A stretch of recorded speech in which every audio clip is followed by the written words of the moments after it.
ನಾನು ನಾಗರಾಜ್ ಶೆಟ್ ಅಂತ ಉತ್ತರ ಕನ್ನಡ ಜಿಲ್ಲೆಯ ಕುಮಟಾ ತಾಲೂಕಿನಿಂದ ಮಾತಾಡ್ತಿರೋದು. ವಿಷಯ ಏನಂದರೆ, ಈಗಾಗಲೇ ನಮ್ಮ ಡಿ ಬಾಸ್ ಅಭಿಮಾನಿಗಳಿಗೆ ಹೇಳ್ತಾ ಇದ್ದೀನಿ. ಮತ್ತೇನಂದರೆ, ಡಿ ಬಾಸ್ ಒಂದು ನಟನೆ ಮಾಡಿದಂತಹ ಬಹುನಿರೀಕ್ಷಿತ ಒಂದು ಡೆವಿಲ್ ಸಿನಿಮಾ ಈಗಾಗಲೇ ಡಿಸೆಂಬರ್ 11ರಂದು ಚಿತ್ರಮಂದಿರದಲ್ಲಿ ಬಿಡುಗಡೆ ಆಗ್ತಾ ಇದೆ.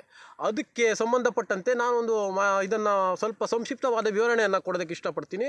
ಯಾಕಂತ ಕೇಳಿದರೆ, ನಮ್ಮ ಏನು ತೂಗುದೀಪ್ ಶ್ರೀನಿವಾಸ್ ಅವರು, ದರ್ಶನ್ ಅವರ ತಂದೆಯವರಾದಂಥ ತೂಗುದೀಪ್ ಶ್ರೀನಿವಾಸ್ ಅವರು ಮತ್ತು ನಮ್ಮ ಅಣ್ಣವರು ಡಾಕ್ಟರ್ ರಾಜ್ಕುಮಾರ್ ಅವರು ಒಬ್ಬ ಸಹನಟ ಇಬ್ಬರೂ ಸೇರಿ ಒಂದು ನಟನೆ ಮಾಡಿರುವಂಥ ಸಿನಿಮಾ ಏನು ಭಕ್ತ ಪ್ರಹ್ಲಾದದಲ್ಲಿ ಅವರು ಹಿರಣ್ಯಾಕ್ಷಾಗಿ ನಮ್ಮ ತೂಗುದೀಪ್ ಶ್ರೀನಿವಾಸ್ ಅವರು ನಟನೆಯನ್ನು ಮಾಡಿದ್ದಾರೆ. ಅವರು ಹಿರಣ್ಯಕಶಿಪುವಾಗಿ ನಟನೆ ಮಾಡಿದ್ದಾರೆ. ಆವತ್ತಿನಿಂದನೂ ಇವತ್ತಿನವರೆಗೂ ಕೂಡ ಏನು ಅವರು ದೊಡ್ಡ ಮನೆ ಆಗಿರ್ಬೋದು, ಚಾಲೆಂಜಿಂಗ್ ಸ್ಟಾರ್ ದರ್ಶನ್ ಅವರ ಬಾಂಧವ್ಯ ಆಗಿರ್ಬೋದು, ಮೊದಲಿನಿಂದನೂ ಕೂಡ ಒಳ್ಳೆ ರೀತಿಯಲ್ಲಿ ನಡ್ಕೊಂಡು ಬರ್ತಾನೆ ಇದೆ. ಮತ್ತೇನಿದೆ, ಇದು ಫ್ಯಾನ್ಸ್ ವಾರ್ ಏನಾಗ್ತಾ ಇದೆ ಅಂತ ಕೇಳಿದರೆ ಅವರವ್ರೊಳಗೆ ಹೊಡ್ಕೊತಾ ಇದ್ದಾರೆ. ಯಾಕಂದರೆ ಚಾಲೆಂಜಿಂಗ್ ಸ್ಟಾರ್ ದರ್ಶನ್ ಅವರು ಕೂಡ ಅವರು ಆರ್ಡಿನರಿ ಏನೂ ಅಲ್ಲ. ಯಾಕಂದರೆ ಅವರ ಒಂದು ತಂದೆಯರು ಕೂಡ ಒಂದು ಚಿತ್ರರಂಗದಿಂದನೇ, ನಮ್ಮ ಕನ್ನಡ ಚಿತ್ರರಂಗದಿಂದನೇ ಬಂದಿರುವಂಥವರು. ಮತ್ತೇನಂದರೆ, ನಾವು ಅವರಿಗೆ ಅವರು ಒಂದು ಲೈಟ್ ಮ್ಯಾನ್ ಆಗೋರಿಂದ ಜೀರೋದಿಂದ ನಾವು ಅವರನ್ನ ಬೆಂಬಲ ಮಾಡಿದ್ದೀವಿ. ಈಗಾಗಲೇ 0% ನಾವು ಕೈ ಹಿಡಿದವರು ಮತ್ತು 100% ಆದ ನಂತರ ಬಿಡ್ತೀವ. ಅವ್ರಿಗೆ ಯಾವುದೇ ರೀತಿಯಾದಂಥ ಸಮಸ್ಯೆಗಳು ಬಂದರೆ ನಾವು ಅವರಿಗೆ ಬಲವಾಗಿ ನಿಲ್ತೀವಿ. ಚಾಲೆಂಜಿಂಗ್ ಸ್ಟಾರ್ ದರ್ಶನ್ ಅವರಿಗೆ ಮತ್ತು ವಿಶೇಷವಾಗಿ ದರ್ಶನ್ ಅಭಿಮಾನಿಗಳಿಗೆ ಈಗಾಗಲೇ ಯಾವುದೇ ರೀತಿಯಾದಂಥ ಅಹಿತಕರ ಘಟನೆಗಳು ಯಾವುದೇ ರೀತಿ ಸಂಭವಿಸಿದಂತೆ ನೀವು ನೋಡಿಕೊಂಡು ಅವರ ಒಂದು ಚಿತ್ರವನ್ನು ಯಶಸ್ವಿಯಾಗಿ ಮಾಡಬೇಕು. ಯಾಕಂತ ಕೇಳಿದರೆ ಅವರಿಗೂ ಕೂಡ ಮತ್ತು ಈ ಕೆಲವೊಂದು ಕಲಬೆರಕೆ ಏನು ಕಿಡಿಗೇಡಿಗಳೇನಿರ್ತಾರೆ ಅವರು ಬೆಂಕಿ ಹಚ್ಚುವಂಥ ಕೆಲಸವನ್ನು ಮಾಡ್ತಾರೆ. ಮತ್ತೇನೆಂದರೆ, ನಾವು ಅವರ ಒಂದು ಡೈಲಾಗನ್ನು ಹೇಳೋಕ್ಕೆ ಇಷ್ಟಪಡ್ತೀನಿ. ದೇಶಕ್ಕೆ ಒಬ್ಬನೇ ಪ್ರಧಾನಿ, ರಾಜ್ಯಕ್ಕೊಬ್ಬನೇ ಮಂತ್ರಿ, ಇದು ನಮ್ಮ ಚಿತ್ರರಂಗಕ್ಕೆ ಒಬ್ಬನೇ ನಟ ಅದು ನಮ್ಮ ದಾಸ ಅನ್ನೋದಕ್ಕೆ ನಾನು ಇಷ್ಟಪಡ್ತೀನಿ. ಮತ್ತೇನೆಂದರೆ, ಅವ್ರಿಗೆ ಯಾವುದೇ ರೀತಿಯಾದಂತಹ ಒಂದು ದೃಷ್ಟಿಗಳು ಬಿದ್ದಿರ್ಬೋದು, ಕಾಗೆ ಕಣ್ಣು, ಗೂಬೆ ಕಣ್ಣು, ಮತ್ತೇನೆಂದರೆ ಆ ಸಿನಿಮಾಗೂ ಯಾವುದೇ ರೀತಿ ದೃಷ್ಟಿ ಬಿದ್ದರೂ ಕೂಡ ಅದನ್ನು ನಿವಾರಣೆ ಆಗಬೇಕು, ಅವರಿಗೂ ನಿವಾರಣೆ ಆಗಬೇಕು. ವಿಶೇಷವಾಗಿ ನಮ್ಮ ಚಿತ್ರವನ್ನು ಗೆಲ್ಲಿಸುವಂಥ ನಮ್ಮ ಅಭಿಮಾನಿಗಳಿಗೂ ಯಾವುದೇ ಒಂದು ಕೆಟ್ಟ ದೃಷ್ಟಿಗಳು ಬಿದ್ದರೂ ನಾವು ಸುಳಿದು ಬಿಡ್ತಾ ಇದ್ದೀವಿ ಲಿಂಬುವಿನ ಮುಖಾಂತರ. ಈ ಕಡೆ ಒಂದು ಲಿಂಬು ಎಸಿತಿದ್ದೀವಿ, ಈ ಕಡೆ ಒಂದು ಎಸಿತಾ ಇದ್ದೀವಿ.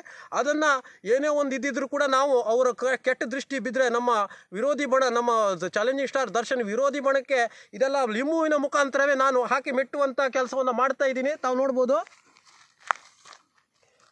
ಮತ್ತೇನೆಂದರೆ, ಈ ಸಿನಿಮಾವನ್ನು ಗೆಲ್ಲಿಸುವುದು ನಿಮ್ಮ ನೇರ ಹೊಣೆಯಾಗಿದೆ.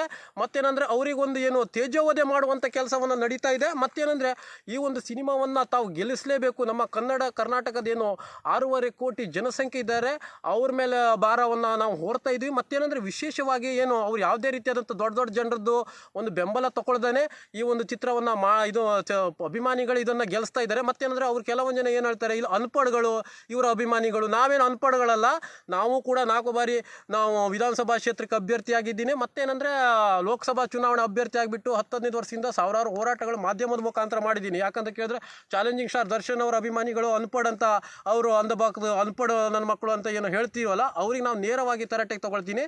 ಮತ್ತೇನೆಂದರೆ, ಈಗಾಗಲೇ ಫ್ಯಾನ್ಸ್ ವಾರ್ಗಳು ಶುರುವಾಗಿದೆ. ಏನಂದರೆ, ಮೊದಲಿಂದನೂ ಕೂಡ ನಮ್ಮ ದೊಡ್ಡ ಮನೆ ವಿಷಯದಲ್ಲಿ ಆಗಿರ್ಬೋದು, ಮತ್ತೇನೆಂದರೆ ನಮ್ಮ ರಾಜ್ಕುಮಾರ್ ಅವರು ನಟ ಸಾರ್ವಭೌಮ ಅಂತ ಹೆಸರು ತಗೊಂಡಂಥ ರಾಜ್ಕುಮಾರಿಗೆ ಅವರು ತೂಗುದೀಪ್ ಶ್ರೀನಿವಾಸ್ನವರು ಪ್ರಬಲ ಪೈಪೋಟಿಯನ್ನು ಕೊಟ್ಟುಬಿಟ್ಟು ಆಗಲೇ ಒಂದು ಭಕ್ತ ಪ್ರಹ್ಲಾದದಲ್ಲಿ ಹಿರಣ್ಯಾಕ್ಷ ಆಗಿರ್ಬೋದು, ಹಿರಣ್ಯಕಶಿಪು ಆಗಿರ್ಬೋದು, ಅವರು ಒಂದು ಪಾತ್ರಕ್ಕೆ ಕಳೆಯನ್ನು ತುಂಬಿ ಒಂದು ಚಿತ್ರವನ್ನು ಗೆಲ್ಲಿಸಿದಂಥವರು. ಅಂಥವರ ಮಗನಾದಂಥವರಿಗೆ ರಕ್ತವನ್ನು ಹಂಚಿಕೊಂಡು ಬೆಳೆದಂಥ ನಮ್ಮ ಚಾಲೆಂಜಿಂಗ್ ಸ್ಟಾರ್ ದರ್ಶನ್ ಅವರಿಗೆ ನಾವು ಯಾವುದೋ ಕಾರಣಕ್ಕೂ ಬಿಟ್ಟುಕೊಡುವಂಥ ಮಾತಿಲ್ಲ. ಅವ್ರು ಎಷ್ಟೇ ಕಷ್ಟದಲ್ಲಿದ್ದರೂ ಕೂಡ ನಾವು ಬಿಟ್ಟುಕೊಡುವಂಥ ಮಾತಿಲ್ಲ. ಆ ಒಂದು ನಿಟ್ಟಿನಲ್ಲಿ ಈ ಒಂದು ಡೆವಿಲ್ ಸಿನಿಮಾವನ್ನು ನಾವು ಗೆಲ್ಲಿಸಲೇಬೇಕಾದಂಥ ಅನಿವಾರ್ಯ ಪರಿಸ್ಥಿತಿ ನಮ್ಮಲ್ಲಿದೆ. ಮತ್ತೇನೆಂದರೆ, ಎಲ್ಲ ಸಾರ್ವಜನಿಕರು, ನಮ್ಮ ಕನ್ನಡಿಗರು ಈ ಒಂದು ಸಿನಿಮಾವನ್ನು ಗೆಲ್ಲಿಸಬೇಕಂದ್ಕೊಂಡು ನಾನು ಕಳಕಳಿಯಾಗಿ ಕೇಳ್ಕೊಳ್ತಾ ಇದ್ದೇನೆ.